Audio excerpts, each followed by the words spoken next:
Yo, people, what is going on? Welcome back. Welcome back. I am getting Instagram online really quickly, so once I get Instagram online, we are good to go. Everybody, welcome back to the show. As you see, I'm getting my shirt, trying to look really nice for you folks out there. Today, Synchronization Licensing 102. 102, I'm going to wait for a couple people to get in the room before we get the show started. But I'd like to welcome you all back. This is episode 8 of the Music Money Makeover Show. Welcome back, everybody. All right, so while we're waiting on everybody to get into the room, I'd like to say, got a couple announcements. Thank you to everybody who came out to Ponce City Market last week. I was speaking there. It was a great turnout for everybody who wanted to just learn about publishing in general and more of the music business. It was a great turnout. And also, I want to say thank you to everybody who submitted music to me this past week. I've been overwhelmed with actually processing everything, so I'll get that done as things begin to pick up. So for those of you all who don't know, you can submit music to me at district24music.com/submit music. And I have a new ebook coming, so look out for that. It's called Music Money Makeover, the setup, helping you all set up your record companies and your publishing companies properly so that you can get the money that's necessary for you. And then also, you can listen to this podcast on Spotify after the show is over. All episodes are on there. They're on Google Podcasts. They're on Breaker and Radio Public, I want to say. And lastly, you all can follow me on Instagram at CaseyGraham_24 and at District24Music. On LinkedIn as well. For those of you all who are on LinkedIn, you can follow me there, Casey Graham, and then also on Facebook here, Casey Graham. All right.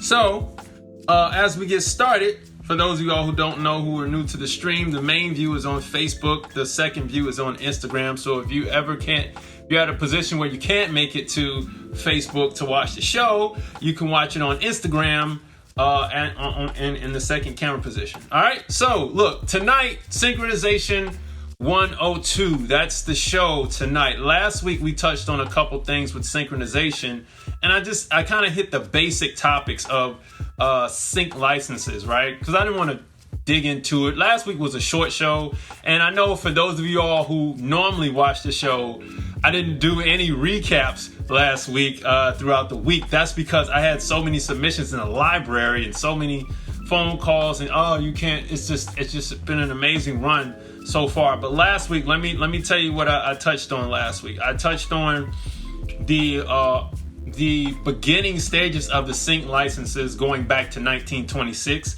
I touched on that and how the synchronization license came together back on that date. Also, I touched on, what else did I touch on that week? The 4 points of a synchronization license. And these recaps will be up.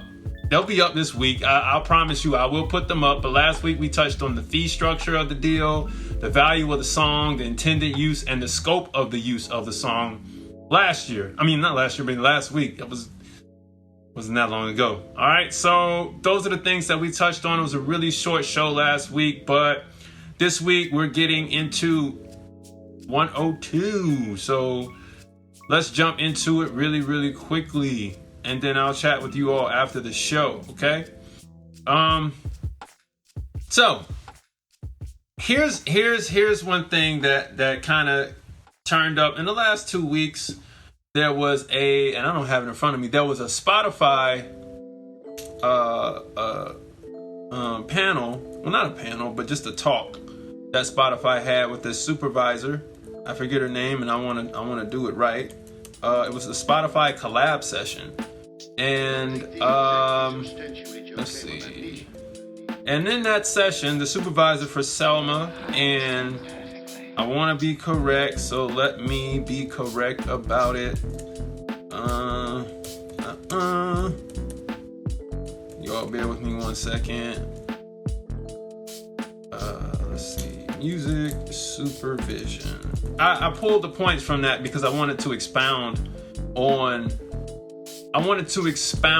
what she was talking about, okay? and I can't quite get it in front of me, but let's just keep going. All right, so anyway, I want to expound upon what she was talking about in the actual interview, okay? What's going on, people? Welcome to the room. I don't know why Facebook just switched my view, but let me switch it back. Come on, Facebook, do your thing. Yes, rotate it. For you all, I hope you don't get dizzy with this, but Facebook is really tripping with this view. So let's see. Hang on, viewers, this is unique. All right, so I don't know why. Can you all see? Is it like is the view like weird to you all, or is it fine? Because to me, it's like turned sideways or something like that. And shout out to everybody who's laughing in the room. That's actually not funny. I'm trying to get this straight because I gotta get this on point for the show. It's gotta be great on Spotify, man. I don't know why Facebook just turned the view. Okay, it's fine. It's not fine on my end. All right. So hopefully I'm sitting here on, in my view, it's like this way. So it's the right way up. Yeah. Okay. All right. So cool. I don't know what just happened right there. I don't know if I tapped something, if it go, I don't know. It's like, man, y'all seeing the back of my thing. I don't know what's going on. Okay, anyway, all right, let's get back to it. I'll just do it in this weird form, hopefully, and it works for the shot. Okay, so because I need these recaps. All right, so let's jump into it. Metadata is a huge thing when it comes to synchronization. Okay, and a lot of people don't really understand what the metadata is past the song title. And that's something that I want to bring to the light, because when you supply supervisors or people who are going to sync your record, or just any, music directors, anybody in general who need it, they're going to look at this data and they're going to say, number one, I really like what you got going on, and I appreciate the fact that you're so organized, right? And it really helps, because when someone submitted some stuff to the library this past week, and they had an Excel spreadsheet of all the splits and everything I would need, as a library owner to register the music. And I had it registered, and I had the contract done the same day. I had to call the person and tell them, I can't believe you're disorganized with your material. It was unbelievable. So, and I'll put this up after the show. You all can see the notes, tomorrow morning. You can see the notes and the breakdown. You know how I do. I have my notes and all the breakdown of the show and everything for you all to view and take this stuff and chew on it and study. So the song title. Here's what I like to put in my song title when I'm sending to music supervisors and, from a personal standpoint. I like to put this in my title. I like to put the title of the song. All right. I like to put the tempo in the title. All right. And I also like to put my company in the title. And this is, I'm speaking against another supervisor I read some stuff from that doesn't like that, but whatever. That's just one. I haven't heard anybody else who said anything about the title of the song or the title of the company in the song. All right. I also put my phone number in the title of the song. Here's the reason why I do this. I do this because when you send stuff off, all right, if you're not sending it as an MP3 or AIFF file, and you just so happen to send off the WAV, the reason why I put it in the WAV file is because the WAV file does not carry the metadata with it, all right? And there are more things here that the WAV file won't carry. And sometimes the WAV file won't even carry the album or the artist name, all right? So that's why I kind of pack that title with the most necessary components that is needed in order for someone to see, if they're going to see in an email, even if it's an attachment or if it's a download link. Anytime you see a download link, it'll only have what's in the title. Whatever the title is for the song, it'll only be that, okay? So that's WAV versus AIFF versus MP3, all right? But either way, that's what I like to put in my title. And from a library standpoint, I kind of like to put my work ID in the title as well, so supervisors know where it's coming from and who to pay. All right, so artists, put your artist name. Don't confuse that. People want to know who the artist is, so just Put your name there. Don't pack it with other information. The album. I like to put the album name, and then I want to come back and I put my company's name, like I put a dash there or a hyphen, and I put my company's name, and I put the copyright, the C in the copyright circle, the C in the circle, and I put the P in the circle, and I put my phone number again, and then I also put my publishing company in there, and I put the PRO. So for me, it says D24 Publishing BMI. All right, just from a personal standpoint. So I do that. And then if you have iTunes, you have album artists. I just put the artist name in there. But then in iTunes, here's where the metadata gets deep. Here's where people kind of stop after the song title, the album, and the artist. Okay, so the composer tab. There's a composer tab inside iTunes, and in that, this is where I put my full name. Okay, so you can find me on my PRO. I put the percentage that I own of the song.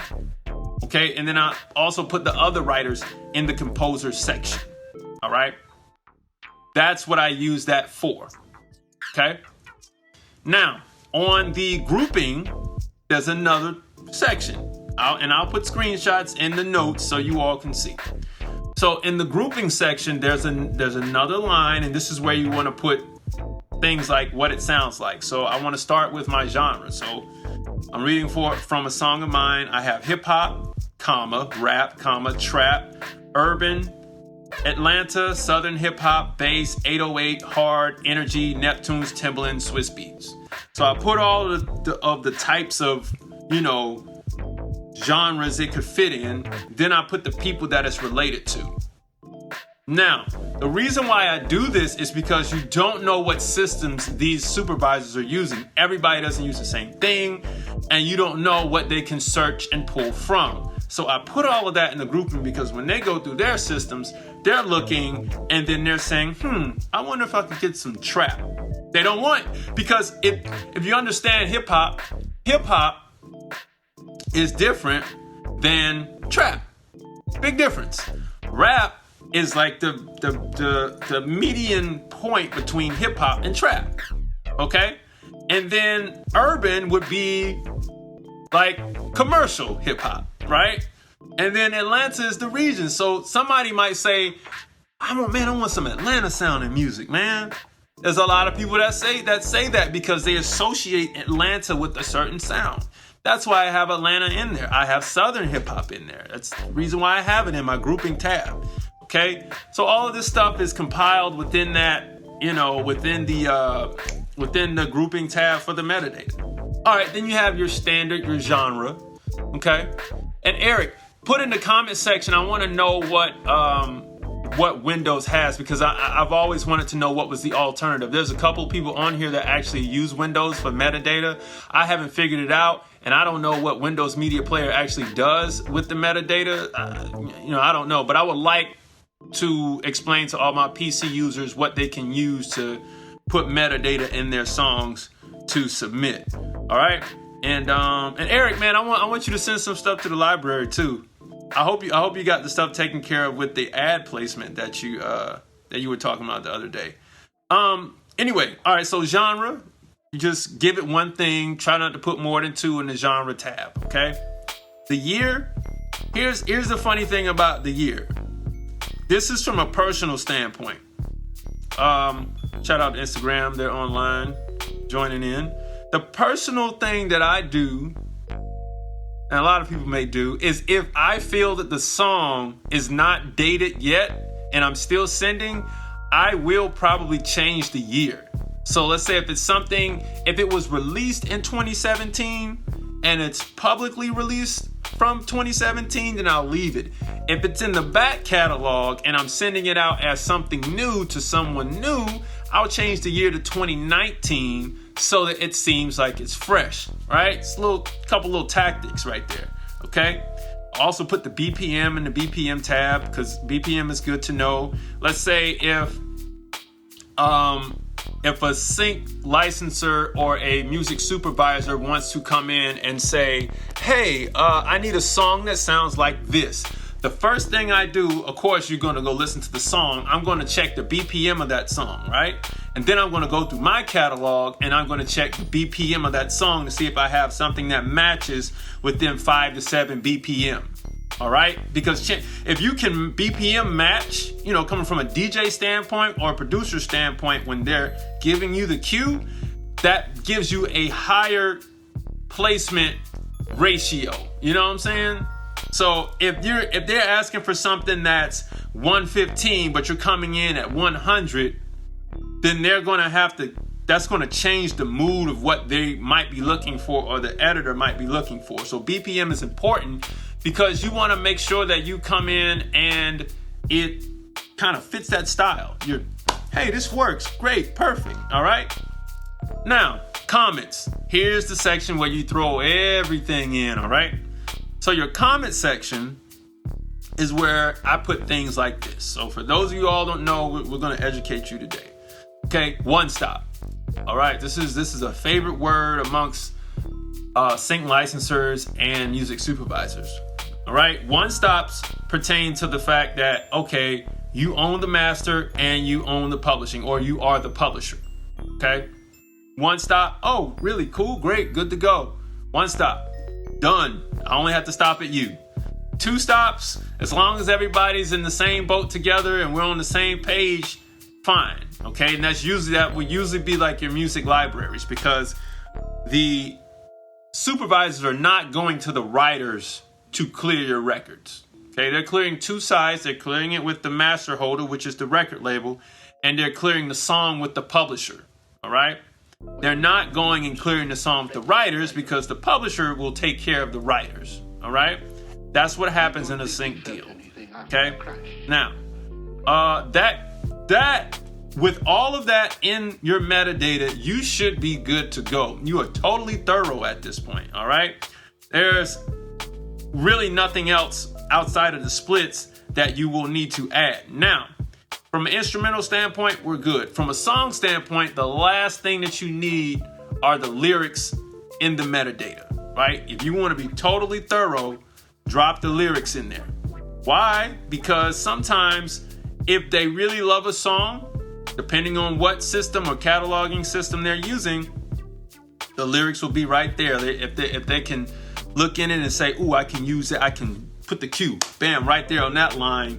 And one rule of thumb I like to use is it may take 3 seconds of when they drop the needle right there. It's needle drop, but that's another term. But you can drop the needle right there on that lyric, change the scene, and for those 3 seconds, that lyric can change the mood of what's happening on the screen. So that's why lyrics are important. Your hook might not be what they want, but inside the verse, there's a couple lyrics that will go with the scene, and they'll just, take a couple lines there and edit down to the instrumental. All right. So, and that's another thing that you need to have on deck is instrumentals as well, and then acapellas as well. All right. So, my man Eric says it's pretty much the same thing in PC. Yeah, send me some pics, Eric. Send me some pics. All right. So, if you have artwork, add it. It makes you look that much better. If you have a song with lyrics, put it in the lyrics tab, like I was saying. All right. PROs, right? This stuff is you wanna have your song registered with PROs. I'm gonna tell you the difficulty about this. When you don't have even if you're not signed up with the PRO, it makes it very hard for collaboration when those who want to go further in their music career need these things like the CAE IPI numbers. Okay, these things are necessary for 3 things. Okay, you need these. You need the registration for the cue sheet. There's nothing worse than when the song is getting ready to get cleared and you're not signed up with the PRO, because when they're filling out the cue sheet, sometimes there's no telling how long it's going to take to get back to the PRO. But at least they have all the information up front. Okay? And when you don't have a PRO in your back pocket. If you're not signed up with anybody, then it makes it that much harder, and it might not even make the clearance. Somebody has to take the fall for you and say, all right, well, just throw it in with my piece, and then we'll keep the party going. That makes it that much harder, because now the cue sheet will be assigned to the person who took your percentage, and then trying to go back and change it later, it's one big mess. So you don't want to do that, okay? People, my camera is still messed up on this end. I don't know. Tell me if it's fine on your end, because it looks totally weird on my side. All right. Anyway, now the next thing that is necessary from your PRO is the work ID. Okay, this happens after you register the music and whatnot. The work ID is necessary for let's say if trying to find your song. Trying to find your song by name, by the person who wrote it. Who else? Trying to find it by producer, trying to find you by CAE, IPI number is very difficult. But when you can supply the work number, all the supervisor has to do is just type in the work number and boom, they got it. Song shows up, good to go. You make the clearance process even faster than just calling it a one-stop, okay? And then for publishing clearance, because they can find you faster, it's like, all right, well, cool. Bet we're good to go at this point. All right. So I want you to keep this in mind too. Having all of this together makes all the sense in the world. But what you can't see and what the supervisors see on their end is the fact that, there's no percentage on the PRO site, which I think is the worst thing in the world. I mean, because when I add stuff to my library, I can't see who has what, and so I have to talk to you all to get your percentages. And it's not displayed on the PRO website. So having this information on hand makes you that much more valuable. All right? Okay. And in these notes, I'll be reading off some stuff. Proper cataloging is a must on the side of the business. No ifs, ands, or buts. All right, check this out. If you remember last week, we talked about the parts of the license, the two sides, the master clearance, the publisher's clearance. If you're self-published, that's you, all right? You can imagine that if you scale this up, you will see that the music supervisor must get clearance from the record label as well as the publisher. No one talks to the writers, only those two companies. Companies like to do business with other companies. Okay, I wrote that in there for a reason. Because what you don't understand is when you write your music, like I said before, when they clear it with those two companies, they're clearing it with the companies. Straight up. Sometimes you'll get a W-9 from a sync company or a library, and they'll say, fill this out. It's going to be best, because in my book, I'm kind of stating some of this, that you're going to want to do this with the tax ID number. You know what I'm saying? Like you when you start making a lot more money, you want that to go through your tax ID number and not your social security number. I think that most musicians don't really take things seriously, and a lot of times they'll get one sync and they'll leave it alone at that. But for those of you all who are serious, understand this, that companies like to do business with companies, period. Okay? All right, now let's prep this thing for submission, okay? You want to have a couple different things in a couple different formats.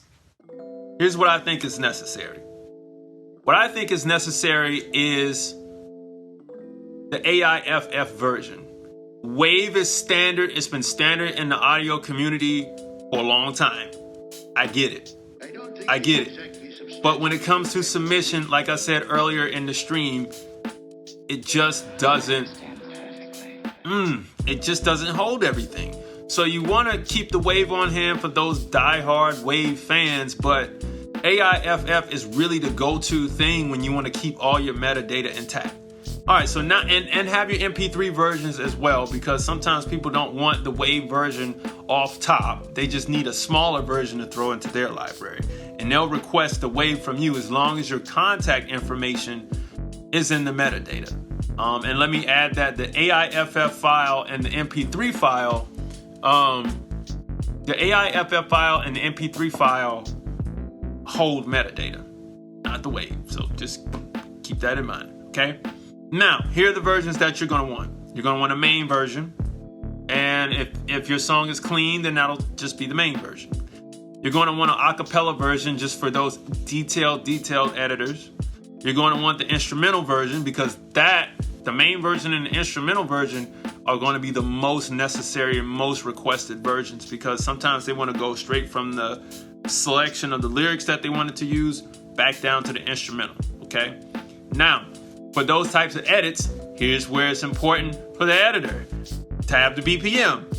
That's why the BPM is necessary, because if they have to edit real fast, sometimes those edits can sound real janky. And you're like, man, I didn't make the thing like I was watching Ballers, and there was a little record that I liked by Little Sims that they put at the end of episode 4 on HBO, and I'm like, whoa, that edit was bad right there. That's not even how the loop goes on the song. So it helps sometimes to have the BPM in there so your edits, when you watch the show back, the edits don't sound all janky. You don't want that all the time, okay? And then that clean version. In the clean version, if you're really using a lot of profane language, the clean version is going to be rough. But if you're doing this for real, chances are you don't even have to make a clean version because you didn't write an explicit version. And if you did write an explicit version, write another word in there so that you can say it differently instead of just cutting out the explicit words, okay? All right? And if you all have questions, go ahead and drop them. Yes, this for Instagram people, yes, this will be up later. I know that Instagram Live sometimes does not give the best viewpoint, but Facebook does, all right? So, anyway, let's keep rolling. I want to stress the fact that your splits, I have all this in there, all this will be necessary to keep in everything, all right? So song edits, let's jump into that. I don't know why I got some of this stuff backwards in my notes, but whatever, life happens.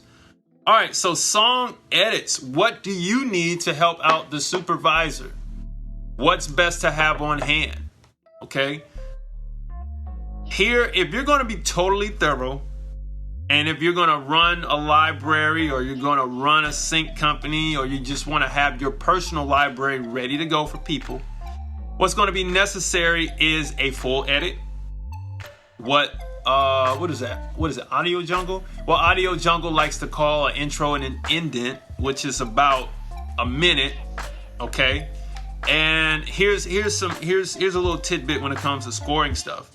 If you can pack a track, now this is for like track-based instrumentals, not like compositions, okay?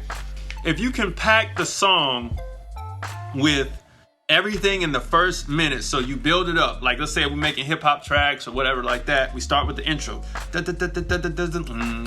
right? We start and we got it going. We build it up to the chorus and then we cut it off, okay? Are ISRCs, UPCs, and EAU codes useful? I'll get to that in a minute, okay? So if we build it up and we have that point where it breaks back down again, that is a full intro section. Got 60 seconds right there. You can build it up that fast. And the end, you want to put what is called a button in on the end of that. All right, you put that button in on the end, it's like it'll stop and you hear a reverb tail going. This is for all my beat makers and composers. You hear like a reverb tail going or a delay or something going. All right, so that's what you want to put on the end of these. Like it'll stop and then the tail goes on for like half a second or something. Okay, and then also a stinger version, 4 to 7 seconds, button in, stop, delay on the end. All right, if you have these on hand, I guarantee you your relationship with the supervisors and you name it, the music directors, the coordinators, you will be so appreciated. Like they will value you so much for having all of this stuff on hand, okay? Now, and then it's for extra work, but because this is what you're doing, like, because this side of the industry right here, this is not for people to just jump in. This side of the industry requires work too. It requires a lot of detailed cataloging work. So you want to take that same metadata that you did in the beginning, and you want to put that on each one. And you want to call it, say this one is mix A, mix B, mix C, so forth, so on. All right. And I like the way this composing works. It kind of helps you in song production when you start producing songs for people, because I like to do the intro and then or what you can call the verse and the hook on a song. I like to do that one way, and then the second verse another way, and the third verse or bridge and chorus another way. And then with that allows you to get better at your song production, to put more things in the song. All right. And I take all of those and turn into mix A, mix B, mix C, mix D, and then you have all three of those versions or four versions, and you chop them down to the stingers, and you have so much, at your fingertips right there. All right. So here's one thing I pulled from that Spotify panel or session that they had. One thing she mentioned was have in your bio for sync and licensing contact. This works to a certain extent because everybody might not be licensing at a full-time rate, okay? Some people may just be producers or whatnot for artists, and they do a little bit of sync licensing on the side. And what I would suggest is instead of saying for sync and licensing, I would say for clearance or for song clearance, contact such and such, all right? I'm going to say this as well. Be ready and stay ready when you start your submission journey. And don't submit and ask the supervisors, hey, did you get my stuff? Okay, because that's what's not going to get you heard. I already have people doing that with me in the library. Hey, man, did you get my stuff? Yes, I got it. I'll get to it when I can get to it, man. I promise. I got you. All right. I want to jump into a couple do's and don'ts, and you'll find these in the notes from a couple music supervisors. I found this interesting, but they all say the same thing, and I want you to hear it. Okay. Let me get to the top of the list. Adele Ho. She's got to be Asian. H-O. That's the last name. Anyway, Adele Ho. She is the music supervisor at Supergroup Sonic Branding. All right. Her do's and don'ts. This is her do's. She says, include references to what they sound like if you're sending an artist that isn't well known. When I scan through this may pique my interest, and I'll have a reference in mind without having to dig deeper. Be clear on what you represent and control. Highlight tour dates and include a hyperlink to RSVP music and make it easy to respond. She's talking directly to artists, all right? There's some supervisors that will dig into libraries in a minute, all right? Send newsletters regularly, but with enough breathing space and respectful follow-ups, okay? Be organized with files. Send both main mix and instrumentals with detailed metadata, song title, artist, writer, splits, licensing contact. See what I'm saying? And you're going to hear it again, so don't worry. Be mindful of the day and time you're sending newsletters. Odd, late night, early morning hours and weekends can be irritating or get buried in my inbox. So I also probably won't listen as much at the end of the day on Friday, but morning or mid-afternoon during the week is great. Even if I'm busy, I may have a moment to go back to it and tend to do so when I need a quick mental break from clearances and spreadsheets. I want you to understand, a music supervisor, they're stressed. Music supervisors are stressed out here, all right, doing this job. They really are, but they love it. So just be mindful of what they're going through, okay? Here's her don'ts. Don't require logging in to access the files. Don't include anything that has clearance issues. Don't send files with bad metadata or files that aren't organized. Don't call, text, follow up, and ask me if I've seen your blast, listen to anything, and what I think. I'll let you know. See what I'm saying? And you're gonna hear this again. All right, Jonathan Hetch, a music supervisor at Venn Arts. He says, do this. Choose artwork and images that visually represent the artist and their sound.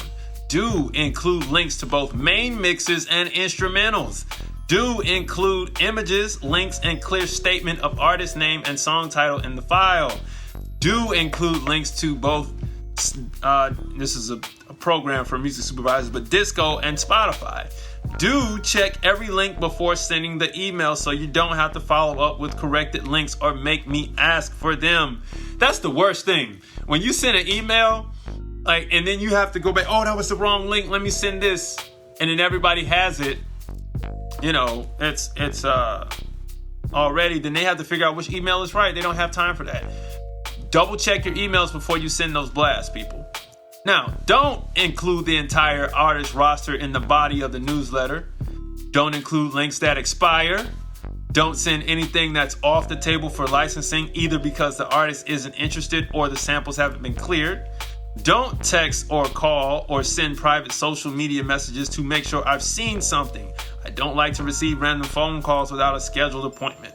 All right, so before I get too far into the next two, which is the last two, I do want to say those, Eric, those ISRCs, UPCs, and EAU codes, they're not necessarily necessary for syncing.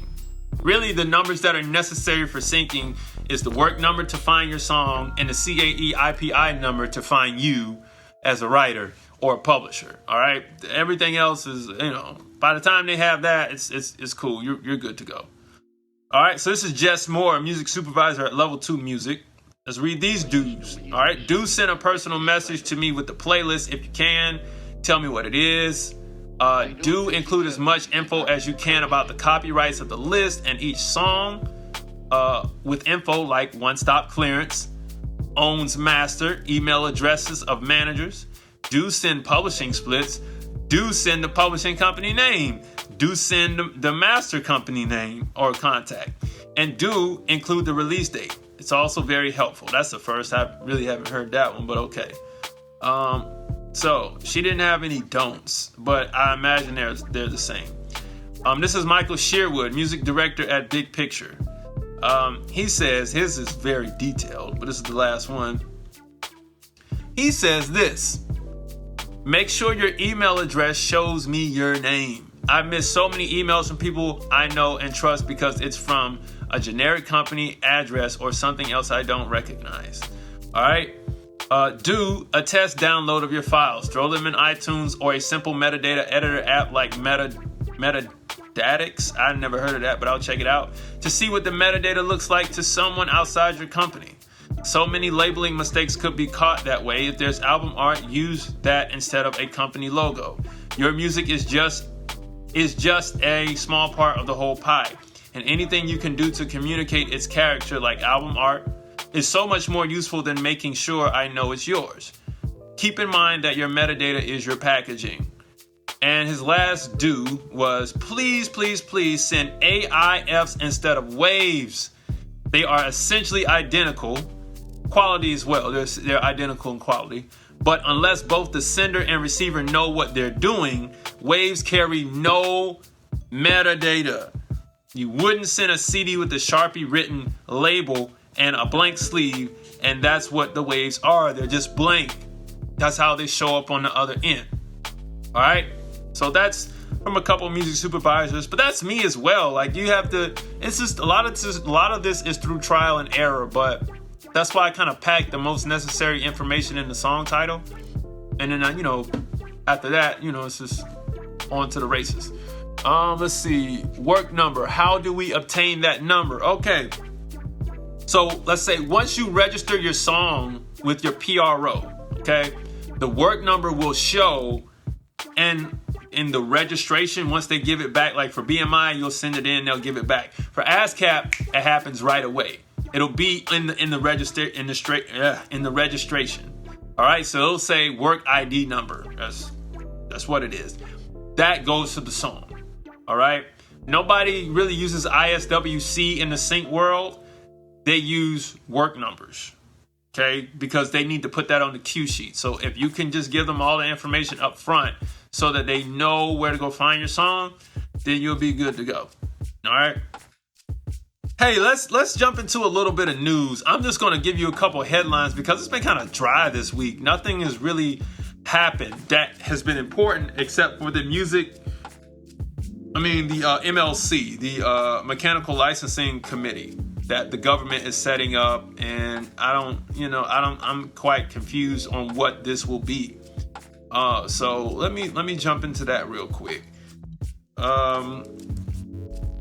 I don't know if any of you all are on YouTube or whatnot, but what did YouTube say? YouTube did some funky stuff.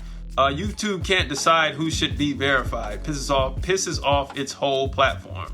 So they're going through this new verification process now where there's some new regulations on how they're going to keep you verified. And for musicians and everybody alike, it's just a big headache, all right?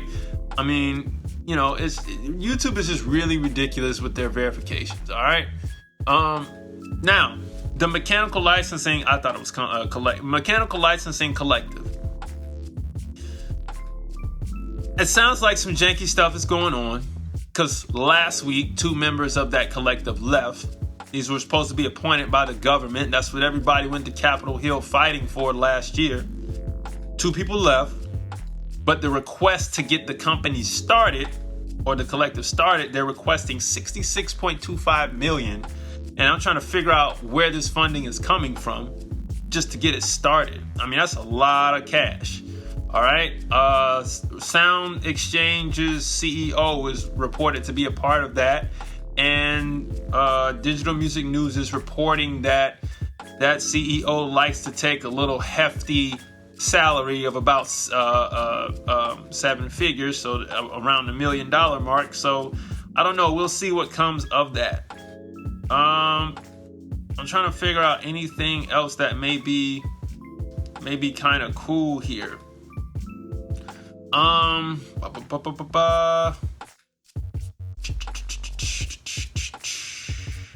Motown is bringing back its back catalog from 1969. I remember hearing about that the other week. They're trying to bring back the mono recording versions of their songs. So, I think that's pretty cool. Whatever. Kudos to Motown.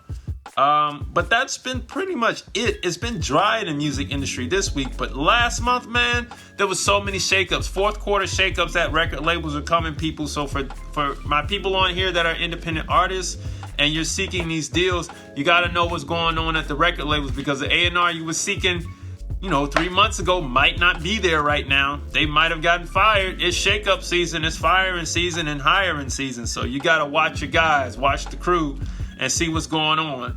All right? Call people, make sure they're all right at these record labels, because somebody may be out of a job in a couple weeks. All right? Other than that, that's pretty much it. Everybody drop some questions, man. I know a lot of you all on here. If you have questions, go ahead and drop them. I'm talking about sync licensing today, but if you got a question about publishing or should I press CDs or not, I've been out of the game for 18 years and I'm thinking about pressing some CDs. Should I do it? What's the best move to do that? Or just anything. Drop me some questions. Yeah, every quarter, man, and somebody's getting fired every quarter, but this fourth quarter is shake up season for real. So yeah, man. But yeah, drop some questions. I'll take some questions. I'll kick it with you all for a little bit. I got like 15 minutes left on the show, so let's everybody chime in, man. Just throw some questions at me, and I'll get them answered for you all. So yeah. Let me see what else is happening in the music industry. Let's see, Rihanna. Let's see, what's the best move for vinyl? You mean to get it pressed? Eric, I mean, your guess is better than mine. I really don't know who I would use to press vinyl, but I'm gonna tell you what vinyl is useful for. Is if you're doing a lot of shows. The vinyl market is good in bigger markets. The CD market is good in the small country markets, okay? So for Eric, let's say the Midwest, you would sell more CDs in Toledo, Akron. I'm looking at smaller cities, Erie, Pennsylvania, cities like that. Let me pull up my map here. right? You would sell CDs in those areas, to places where people haven't really caught up to technology. Now, you would sell vinyl in places like, it's funny, right? It sounds stupid, but it's not. You would sell more vinyl in places like Cleveland, Columbus, Detroit, right? Places like that, Fort Wayne, who else? Pittsburgh. But you would sell CDs in a place like Youngstown, right? So CDs go to smaller markets, vinyl goes to bigger markets. Yeah, man, that's what I'm telling. When I was on my panel this week, I told people, like, here in Georgia, our surrounding cities are cities like Macon, Valdosta, Augusta, Georgia, Columbia, South Carolina, Chattanooga, Tennessee, Knoxville, Tennessee, Greenville, South Carolina. Like, these places, Athens, Georgia, like college towns and stuff. But they'll buy CDs in the smaller markets. Vinyl will sell in the bigger markets. And if you do stuff overseas, vinyl sells well overseas. And if you're going overseas, take your vinyl and your CDs because they don't get independent. Shout out to Savannah. Savannah's my hometown, man. Born and raised down there. Like Savannah, like they will buy CDs down there, So, and when you go overseas, take your merch because they don't get American music over there in its raw form. Let's say if you're independent, they're not going to, your stuff isn't going to be in stores over there. The major artists will, but as an independent artist, you won't. And so if you're touring overseas, take CDs, t-shirts, vinyl, all that stuff. All right. There's a market for CDs. It's just when and where you do it and how you do it. Okay. Because the bigger markets aren't buying CDs. They're like, hey man, where can I stream your stuff at? Or, if you're that great of a performer, I want to buy this vinyl. And you can have your CDs there too, but I guarantee you're going to sell more CDs in the small market and vinyl in the big market. That's just weird. Hey, anybody drop some more questions, man. I'm taking questions right now. I love talking to you all, especially when everybody's on the show. So we have a little bit more time. One thing I was going to get into was Rihanna signs a publishing deal, a worldwide deal to Sony ATV. So kudos to come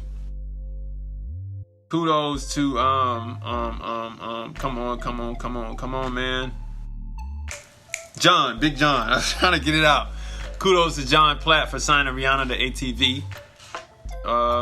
That's a good look. And I know Big John just got a promotion at Sony ATV. So shout out to Big John. All right. Man, here's one cool thing. Spotify creates an entire podcast series around fast rising artist MXM Tune. If you don't know, like podcasts they've been on the rise, okay?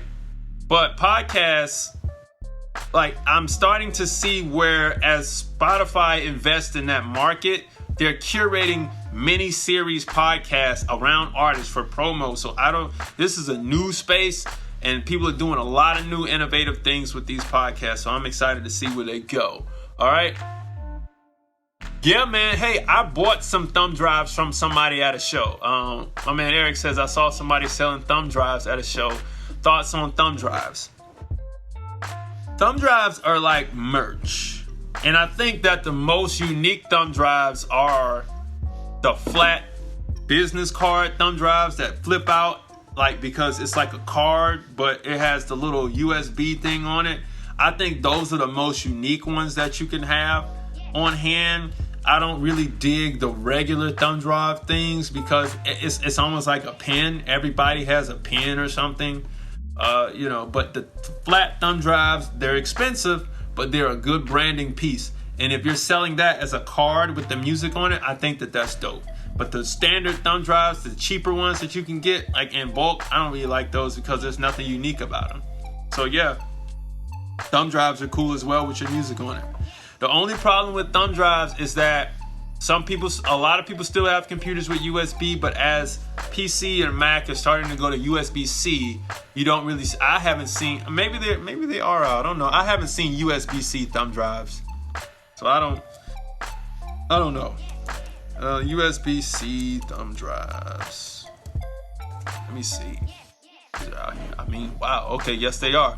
All right, well, you learn something new every day. I just haven't seen them off the shelf like that, you know? But that's my thought on thumb drives. It's got to be packaged right, or it has to be those flat ones that you can print stuff on and then it just flip out. So it looks like a business card. So I think that's cool. Anyway, drop me some more questions, you all. I got 10 minutes left. Let me see if something happened interesting that can help all my do-it-yourself artists out there in the music industry. Let me see if I can find something for you all, because it's been dry out here. Nothing really happened in the last week, but man, those Spotify shakeups that happened the week prior was amazing, man. It's like a lot of new stuff going on. Oh man, don't give me man. Let me tell you something, I was almost on that side with the bow tie, but I can't do it. I can't do the bow tie, man. I can't do the bow tie. I'm trying to change up the image a little bit. I've gotten some comments about updating my branding a little bit. Man, Kanye has been killing it with these Kanye West Sundays. I mean, we know that he has these Sunday services. We know that he has some music coming.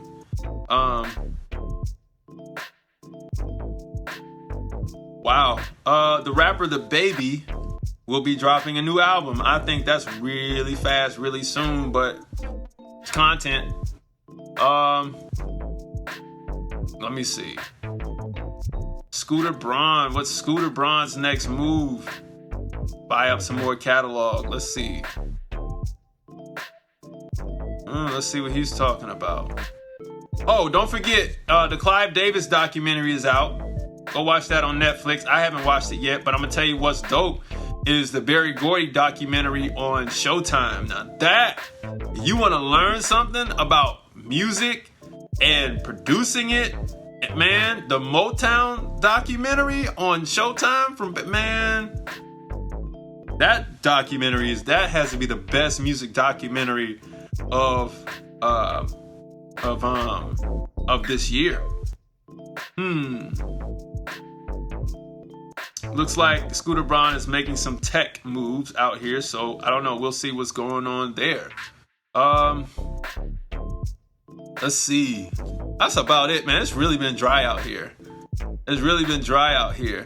So that's really what's going on, man. Anybody have any more questions? Go ahead and drop them in the comment section now. Oh yeah, his whole model and then the thing about Berry Gordy that I liked, that their family practice, I don't want to give it away, but this is one key thing I like from the movie. Their family practice group economics, and they had a family bank, and that's how Motown got its initial funding. All right, because with the bank, I think his sister ran the bank, and he needed money to fund a record. So everybody, put their little 10% out of their paycheck into the family savings bank. And if you need money, you had to go through the sister, and everybody had to approve to get money out. And that's how Motown got its funding, because they had a family bank. It was man, it was perfect. So he had everything lined up. I'm not going to say, they came from money, but because he came from a father that was a businessman. I think his father owned a general store or something. But he came from a lineage of organization, which just went to his blood, right? And he was just a natural salesman anyway. So when you look at that documentary, man, that one right there really made me think. I didn't even know what Motown did on the street. I thought it was just the house, because I've never been to Detroit. I want to go. Somebody invited me to speak in Detroit at the top of the year. I know it's going to be cold as all get out, but we'll see. But the way he got the houses, he had the main Hitsville house, and then he bought the next house for the A&R department, and the next house for the promotions department, and just kept expanding down the street, building a music row in Detroit. I thought that was just bananas. I thought that was amazing, So yeah, let me see what else. Let me since we're still on here, and if anybody has any more questions, I got like 5 minutes. I'm gonna stay on with you all. Drop me some questions, anything that's been on your mind. And if there's anything, you know what? I'll do this too. I'll take a request. Let's go. The D has a lot of music. I know it has a lot of music history, man. I gotta make it up there. Like, I've been everywhere around the Midwest except for Detroit, so I have to make it there. I think me being a musician, I'm slacking not making it to Detroit. I've only flown into Detroit on a connecting flight going to LA, so I never really got the chance to, stop off in Detroit and see what it's about. So I want to make it to Detroit, man. Let's see. I'm not really looking out for a president. I'm looking at Instagram. I'm not looking out for a presidential run from Kanye. And if he was gonna do it, I'm a Gemini. And Donald Trump is a Gemini, and I can't see Kanye being No, I can't see that. I wouldn't want that. I wouldn't vote for a Gemini in office. I mean, well, let's see. The last good Gemini was John F. Kennedy in office. He got shot. Well, I don't know. All the Geminis that have been in office have talked a lot. Anyway, I'm not going to get into political views. This is a music podcast. Anyway, you all, if you don't have any more questions, we're going to be out of here. All right. Eric, are you in Detroit right now? I don't know where you're from. I know you're from the Midwest. I don't know what city you're from. But let me know. It'd be dope to hook up, man. I hadn't seen you in years.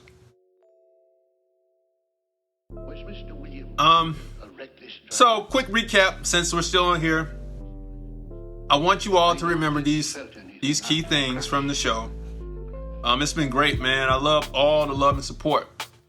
Oh, you're in Akron. Okay. Well, hey, man, you got the Black Keys right there in Akron. Shout out to the Black Keys. Metadata. Okay. Put all necessary info in your titles. All right. Make sure you're registered with the PRO. Make sure the songs that you're sending out for sync is with the PRO. All right. Please don't use samples. Don't do that. And even when you get these samples replayed, understand that this is interpolation.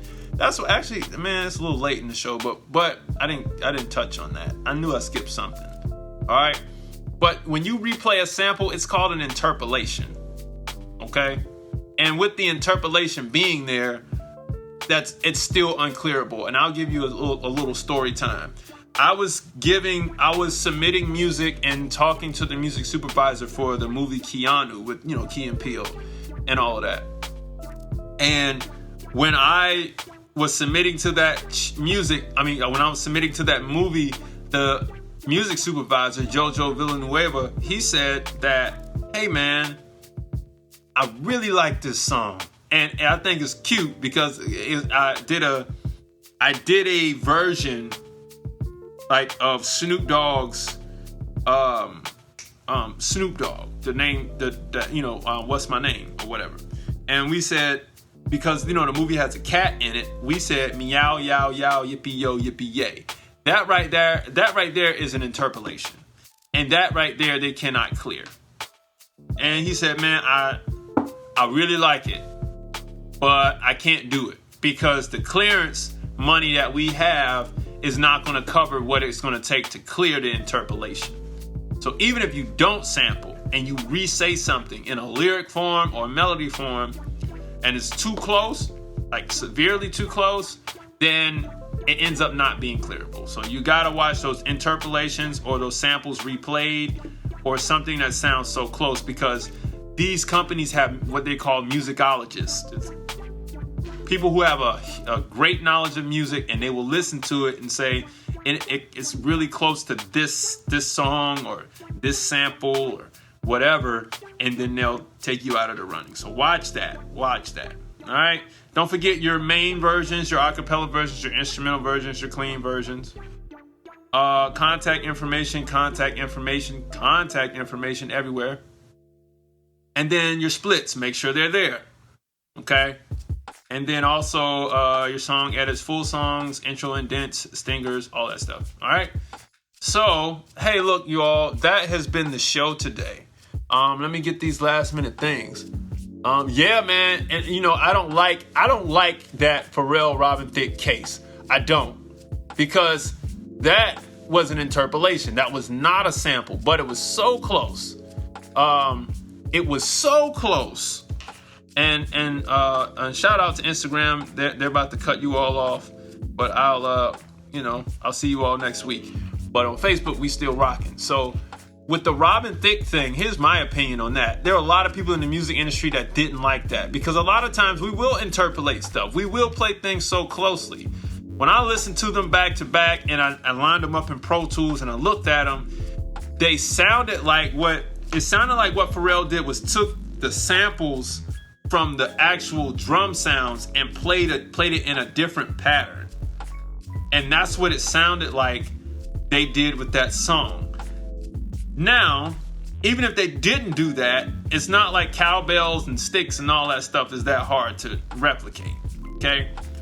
But they played it in a rhythm that was so close that it was deemed an interpolation, but they wanted to say they got them on the interpolation, not the fact that they sampled. And I'm like, well, oh man, like, so you mean to tell me we can't make what inspires us? We can't get too close to that?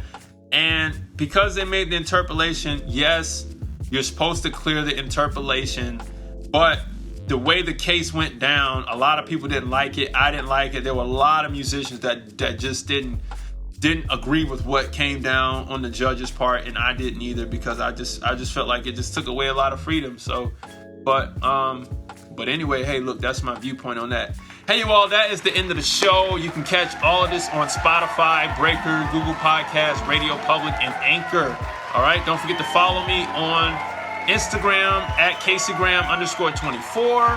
And then also, don't forget to follow me at District 24 Music on Instagram, Facebook. I'm Casey Graham. LinkedIn, I'm Casey Graham. Listen to this podcast after the show.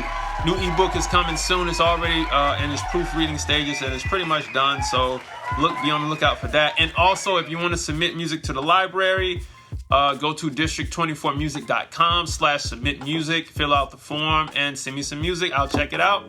See if it's a good fit. See if I can't do something with it. All right. Until next week, I am out of here. I'll holler at you all later. Peace.